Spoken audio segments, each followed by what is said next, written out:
আল্লাহর নবী বলছেন যে তোমরা সালাতে পায়ে পা মিলিয়ে দাঁড়াও, মানে আল্লাহর নবীকে ভালোবাসা। তাহলে এটা হচ্ছে যে আপনি আল্লাহর নবীকে ভালোবাসছেন মানে আল্লাহকে ভালোবাসছেন। আল্লাহর নবী বলছেন পায়ে পা কাঁধে কাঁধ মিলিয়ে দাঁড়াও, তাহলে জান্নাতে একটা মানে ঘর নির্মাণ করে দেওয়া হবে, প্রাসাদ নির্মাণ করে দেওয়া হবে। এটা মর্যাদা, এটা আপনার মর্যাদা। কিন্তু ভাই তারা কি করছে? তারা অমান্য করছে। উমর রাদিয়াল্লাহু, তারা কি কানা? চোখে দেখে না, হাদিস দেখে না, জীবনে পড়েনি?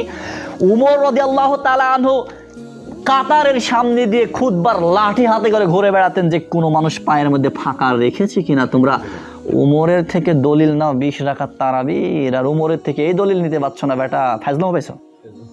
ফাজলামো এটা একটা না, ফাজলামো না।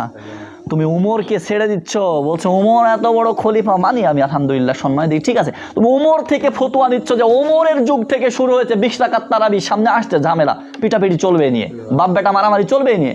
হ্যাঁ, তুমি উমরের থেকে 20 রাকাতের ফতোয়া নিচ্ছ, তুমি উমরের থেকে এটা নিচ্ছ না কেন যে উমর লাঠি নিয়ে ঘুরে বেড়াতেন, কাতারের মাঝে ফাঁকা থাকলেই পিটন দিতেন। এটা নিচ্ছ না কেন? এখানে মার খাবে সেজন্য ভয় লাগছে। এখানে মায়ের